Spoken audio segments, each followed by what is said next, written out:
My wrists were strapped to the wheelchair, the plastic digging into my skin as the fluorescent lights above flickered like a bad dream. I could hear someone rustling papers behind me, speaking in a calm, calculated voice, my daughter Lydia. She was signing something. My name. My life. Without even glancing in my direction. I tried to speak, but my throat was dry, my voice weak from whatever pills they had given me. A nurse leaned down, called me Miss Foster, but then corrected herself, the ward. That word. Ward. Like I was a child again. Like I didn't own the house I raised Lydia in. Like I hadn't taught piano for 40 years or paid off my mortgage with my bare hands. Now, my bank accounts were frozen, my home listed for sale, and I wasn't allowed to use a phone, doctor's orders, they said. But no one had examined me. No one had even asked me if I agreed to any of this. Lydia stood just out of reach, flipping through legal documents like they were menus. Her voice was calm, efficient. But I saw it, just for a second, her hand trembling as she signed. A crack in her armor. Guilt. She knew what she was doing. And she was still doing it. Why would your own child betray you like this? I kept wondering if this was some mistake, a temporary arrangement while I recovered. But then I heard her on the phone. Selling my house. Laughing. I closed my eyes, feeling the pull of despair, but something inside me refused to go quiet. If I didn't speak, if I didn't fight, I would vanish. They wheeled me through a locked door. Behind me, the papers were signed. My name was now property. And Lydia? She never looked back. Everyone always said Lydia was the perfect daughter. At church, at the grocery store, at my retirement party, people would nod and smile and whisper about how lucky I was. And for a long time, I believed them. She was bright, ambitious, sharp as a tack. Graduated early. Always knew what to say in front of people. But what no one saw was how early that smile started to harden. How early she learned that approval was currency, and charm could be weaponized. I was a single mother, widowed when Lydia was 10. Her father's death left a hole in both of us, but while I turned to music, to prayer, to community, Lydia turned inward. She started organizing everything, her room, her grades, her friends. Order made her feel safe. Control made her feel powerful. She never gave me any trouble. Not in the way other kids did. She didn't scream or slam doors. She calculated. She observed. And eventually, she started to manage me. It was small things at first. She corrected how I folded towels. She told me not to wear certain colors, said they aged me. Then she began handling my prescriptions, insisting she'd make fewer mistakes than I would. At the time, I thought it was just concern. After all, she was my daughter. My only one. And I was proud of how capable she'd become. Still, sometimes I'd catch a tone in her voice. The way she'd sigh when I asked a question. The way she talked over me when I tried to explain something. She didn't want to listen, she wanted to take over. And I let her. Because love, for me, meant trust. She became a lawyer, you know. Corporate, high-powered. Long hours, tailored suits, fancy language. She said it was all for me, to make sure I'd be taken care of. I told her I didn't need to be taken care of. I was still driving, still teaching piano 3 afternoons a week. But she insisted. Lydia had a way of turning concern into obligation.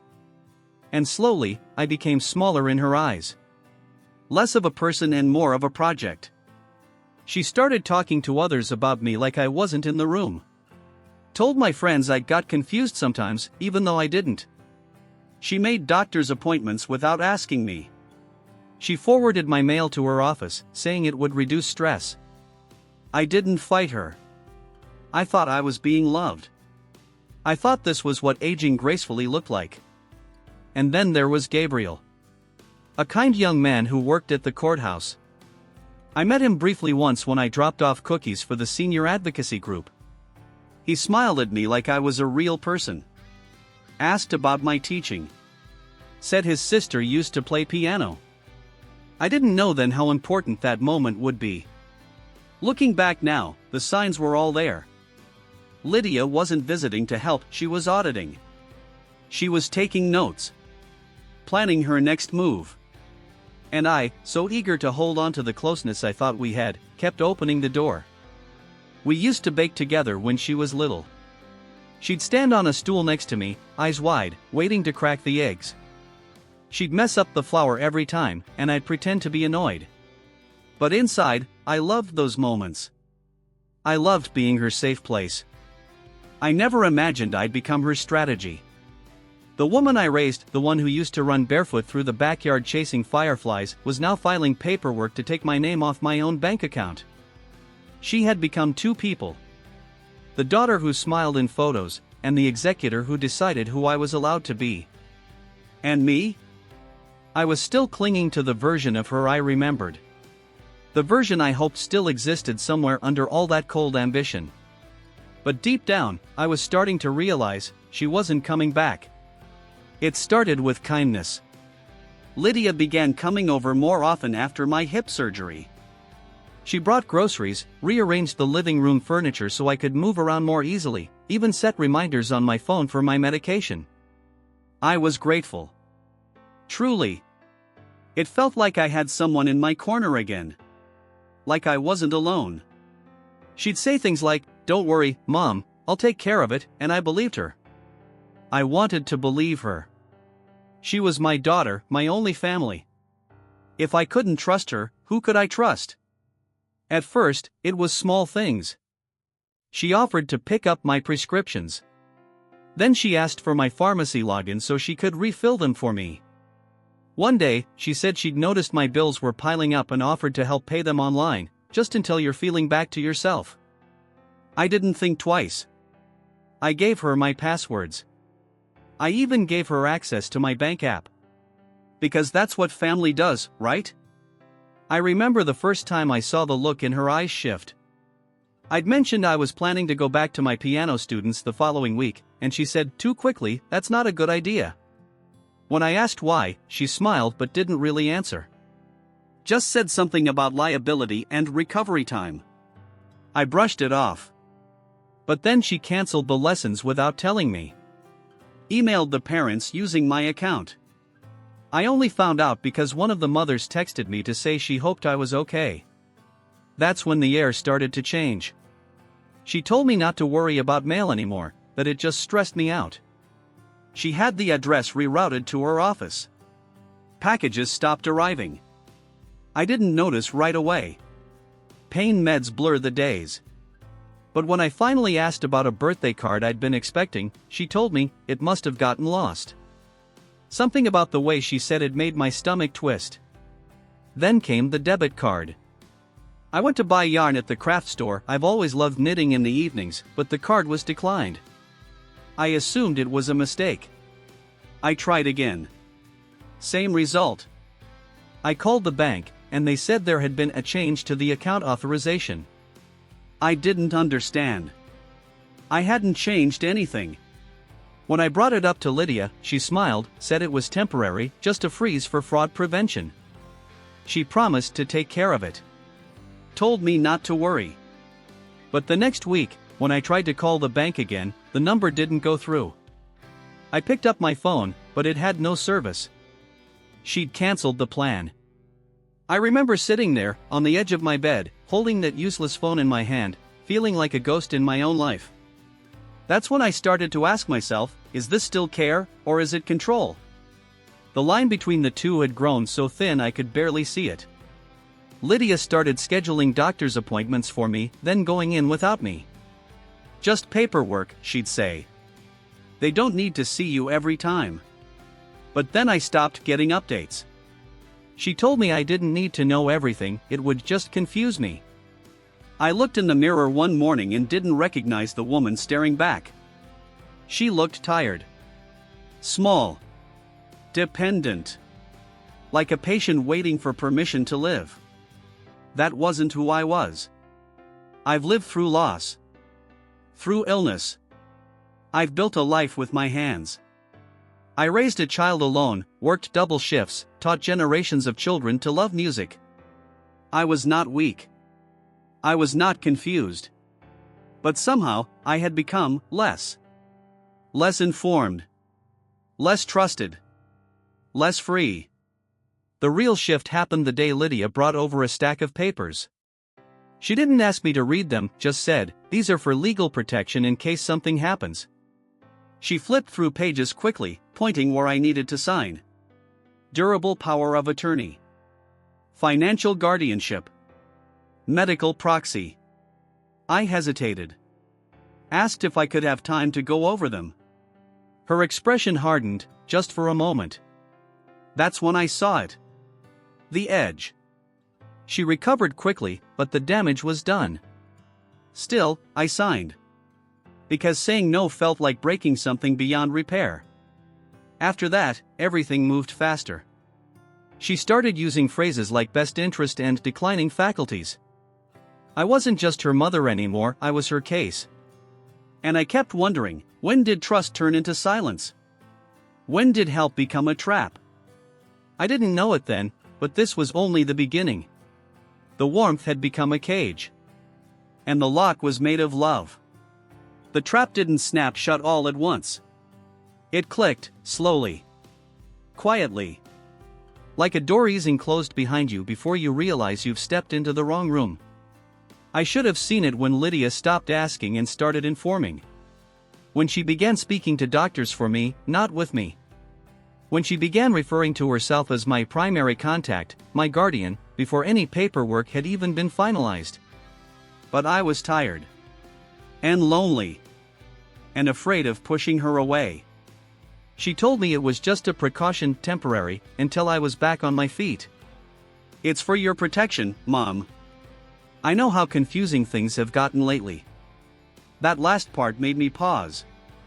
Because I didn't feel confused. I felt silenced. And still, I doubted myself. That's the most insidious part. It wasn't just about power, it was about making me question my right to it. Then came the paperwork. It arrived in a large envelope, already opened. Lydia handed it to me casually one morning as she brewed coffee in my kitchen, where I hadn't touched the stove in weeks. She was wearing her usual sharp blazer, hair pinned back like always, completely composed. "These just need a few signatures," she said, not looking up. "Court approval for some things we discussed, routine stuff." I stared at the pages. Legal jargon, official stamps, boxes checked. The words emergency guardianship were buried halfway down. My name was there. So was hers, listed as my legal decision maker. I didn't remember discussing any of it. She pointed to the signature lines, pen already in hand. "It's just a formality, Mom." I hesitated. Something inside me screamed to stop. But her voice had that familiar cadence, the same tone she used when I was a child and she needed soothing. The one that made me feel like I was overreacting. So I signed. And that's when everything changed. The next morning, my neighbor Carol stopped by to drop off soup. She looked surprised when I met her at the door. "Lydia said you weren't feeling up to visitors," she said, almost apologetically. I blinked. That afternoon, my old friend Susan called. Or tried to. The call never came through. Lydia had blocked her number. One by one, my connections were trimmed away. My piano students stopped calling. My knitting group thought I had moved. The mail was rerouted. My name was quietly erased from my own routines. When I asked Lydia what was happening, she told me, "I'm just trying to reduce stress for you." That phrase again. Reduce stress. It was code for control everything. And behind the scenes, she was building her case. She told my doctor I was having memory issues. She cited confusion and mood swings, none of which I'd ever exhibited in front of him. But she was a lawyer, and her tone was authoritative. He believed her. Without question. Dr. Patel started writing notes I never saw. Lydia made sure of that. She whispered to the pharmacy that I might double dose if left unsupervised. She convinced the bank I was vulnerable to scams. She submitted forms on my behalf, using my own signature. All while telling me, "Don't worry, it's handled." And the truth is, I wanted to believe it. Because the alternative, that my daughter was systematically dismantling my independence, was too painful to accept.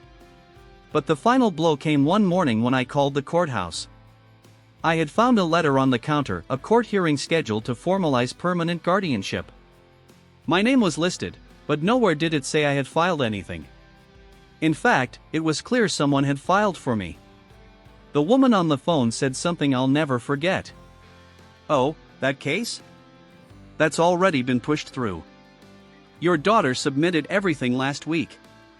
Pushed through. Like I was a form. A task. An item to be processed. I hung up and sat in silence for a long time.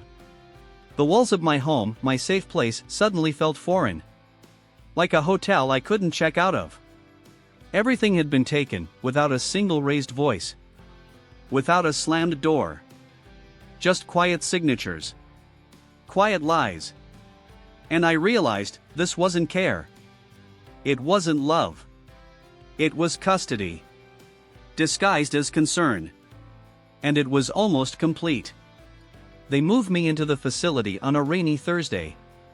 I remember because I'd been watching the clouds gather from my bedroom window all morning.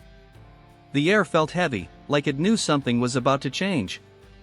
Lydia didn't say much that day. She just packed a small suitcase for me, 2 changes of clothes, a toiletry bag, and one framed photo of us from years ago. My bookshelf, my music sheets, my knitting, all of it stayed behind. She said I'd only be gone for a little while, just until things were sorted out. But the moment I stepped into that building, I felt it. I wasn't going home again. The lobby smelled like bleach and overcooked vegetables.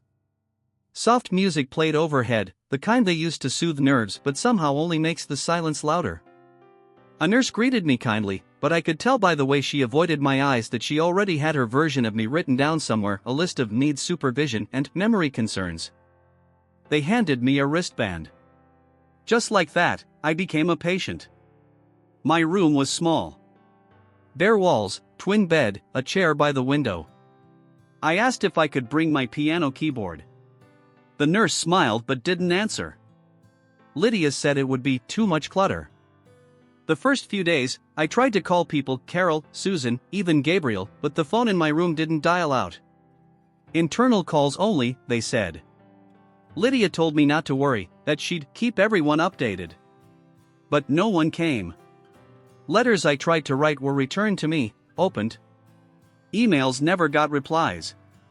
Eventually, a staff member gently explained that all outgoing communication needed approval from the guardian. My guardian. My daughter. I wasn't allowed outside without permission. I couldn't request my own medical records. Every decision, every request, had to go through Lydia. And she rarely answered. The worst part wasn't the rules. It was the silence. People stopped calling. My students didn't know where I was. My life, every thread of it, had been cut and tied into a neat, silent knot that no one else could see. One day, during a routine check, I caught a glimpse of my chart on the nurse's tablet. It said I had early-stage dementia. That I was prone to emotional confusion and poor memory recall. That was a lie. I asked the nurse about it, and she gently told me not to worry. Your daughter explained everything, she said. She's doing what's best for you. I wanted to scream. But the more I pushed back, the more they nodded sympathetically and made notes in their files. My anger became further proof of my instability. My resistance became a sign of cognitive decline. I wasn't just being erased. I was being redefined. Then, one afternoon, something changed. Gabriel appeared. He wasn't supposed to be there. But somehow, he found a way. Said he was checking on a clerical inconsistency. I could tell he wasn't supposed to be talking to me, but he leaned in close anyway. He'd seen the guardianship forms. The ones Lydia filed. He said something didn't sit right. Dates were rushed. Evaluations were missing signatures. A few reports had identical handwriting, all supposedly from different people. Then he said something that made my chest tighten. "You didn't sign half of these. And the ones you did, don't match your usual signature." He handed me a folded piece of paper, tucked into a pamphlet about fall prevention. Inside, it was a copy of a competency test I'd completed weeks earlier, one Lydia never submitted. Every answer was clear, organized, logical. I wasn't confused. I wasn't incapable. I had been silenced. Gabriel whispered, "I'm going to help. But you have to trust me. This isn't over yet." For the first time in months, something flickered inside me. Hope. Faint, quiet, but real. They had taken my voice. My name. My home. But they hadn't taken everything. Not yet. It happened on a Sunday. I had just finished lunch, lukewarm soup, served in a beige bowl, and was sitting by the window in the common room, staring out at the rain. The staff had forgotten to turn off the TV, so some home improvement show buzzed in the background while the others dozed or muttered to themselves. Then I heard her. Lydia. She was on the phone, walking briskly down the hallway just outside the door. She didn't know I was nearby. Her voice was sharp. Confident. Not the gentle tone she used with me. Not the one she'd used in front of doctors or in the courtroom. This was her real voice. "I already listed the house," she said. "No, I don't need her signature. The guardianship is locked in." I froze. She laughed lightly, like it was a joke. "She won't fight it. She doesn't even know what day it is." My chest tightened. I felt my hands curl into fists without realizing it. "She's in a safe facility," Lydia continued. "And honestly, I should be compensated for the time this is taking. Managing someone's entire life isn't free." Another pause.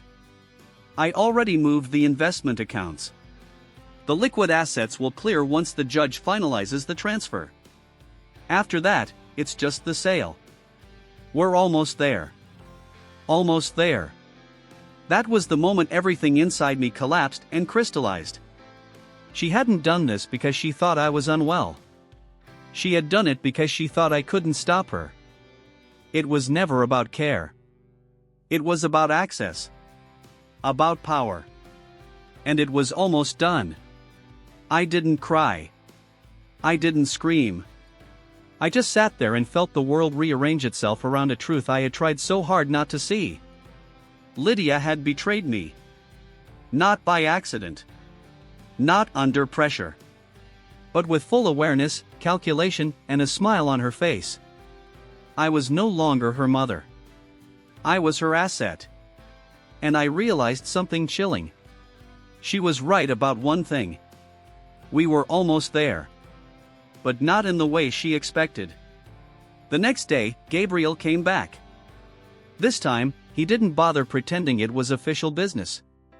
He slipped in during visiting hours, carrying a manila folder tucked inside a library book. He looked nervous, like someone walking a tightrope in the dark, but determined. He sat beside me and leaned in, voice low. "We don't have much time." Inside the folder were copies. Court documents. Signature comparisons. Medical notes. A voice recorder. "I've seen enough," he said. "They're rushing to finalize everything. The property transfer is scheduled in 48 hours. My heart sank. "That fast?" He nodded. "But you're not powerless. Not anymore." He handed me the recorder. "Tell your story. Now. Speak clearly. State your name. Say exactly what's happened. You're still legally competent unless a judge says otherwise, and they haven't." "Not yet." I stared at the little black device in my hands. It felt heavier than it should. Like it carried everything I'd lost and everything I had left. My hands trembled. But I pressed record. I started from the beginning. My full name. My birthday. My profession. I named Lydia. The documents I never saw. The accounts I couldn't access. The words I heard her say. I didn't cry. I didn't falter. I spoke like someone whose name still mattered. Gabriel listened the whole time. Not interrupting. Just nodding, like every word was a brick in the wall I was finally building back around myself. When I finished, he took the recorder and the documents. I'll file this before the hearing. There's still a chance. I really looked at him and realized something. He wasn't just helping me. He was risking his job. His future. For someone the world had already decided was too old, too tired, too far gone. Why? He shrugged like he heard the question before I could ask it. Because if this were my mother, I'd want someone to do the same. Then he stood, straightened his shirt, and walked out like nothing happened. But everything had changed. Because for the first time since this all began, I had an ally. Someone who believed me. Someone who saw through the fog Lydia had wrapped around my life. And I had done something, too. I had spoken. Loudly. Clearly. On the record. My story now had proof. A voice. A witness. And the countdown had begun. The courtroom was smaller than I remembered. Fluorescent lights buzzed softly above, and the wood paneling smelled faintly of old polish and dust. A few rows of chairs lined the back wall, mostly empty. I sat beside Gabriel, hands folded in my lap, heart pounding so loud I could hear it in my ears. Lydia stood across from us, pristine as ever, flawless suit, perfect posture, not a hair out of place. She didn't look at me once. The judge was late. 5 minutes. Then 10. It felt like time had slowed down just to test me. When the door finally opened, Judge Reynolds entered with a stack of files in hand and reading glasses perched low on her nose. She glanced over the papers as she took her seat, then looked up right at me. "Ms. Foster," she said. "Are you aware of today's proceedings?" Gabriel stood before I could respond. "Your Honor, before we proceed, we'd like to submit supplemental evidence. Audio testimony from Ms. Foster, along with corroborating documentation." He handed the folder across the bench. Lydia shifted slightly. The first crack in her mask. The judge listened to the recording in silence. My voice, clear and steady, filled the room from a speaker at her desk. I spoke of the deception. The blocked calls. The forged signatures. The cold strategy behind every warm word. When it ended, the silence was thick. You could feel it pressing down on everyone. Then the judge turned to Lydia. "Ms. Foster's voice contradicts the affidavits you submitted regarding her cognitive decline. There is also inconsistency in the medical evaluations, and potential forgery on several forms." Lydia opened her mouth, then closed it again. For the first time in months, I saw uncertainty in her eyes. The judge continued. "Effective immediately, I am revoking the guardianship order and freezing all transactions pending full investigation. Ms. Foster is to regain full control over her personal, medical, and financial affairs." I didn't move. I couldn't. Not at first. It took a moment for the words to settle. For the weight on my chest to lift. And when it did, I breathed. Really breathed. Like someone who had been underwater too long. Gabriel squeezed my shoulder. I felt tears prick the corners of my eyes, not from sadness, but from relief. From something that had once been called dignity being returned to its rightful place. As we stood to leave, I walked past Lydia. She still didn't look at me. And that's when I knew she hadn't won. Because I was no longer invisible. I was no longer her property. I was me again. Now, here I am in my own home again. The walls feel warmer. The piano keys beneath my fingers sing like they used to. The phone rings, and when I answer, it's a friend's voice, not an automated message. But this victory isn't just mine. It belongs to every elder who has ever been silenced, every person stripped of their rights by someone they once trusted. This story is not just about betrayal, it's about resistance. Because silence is their weapon. And voice is ours. If you're watching this, please remember, power can be stolen quietly. Rights can be taken without a fight. But knowledge is the light that cuts through the shadows.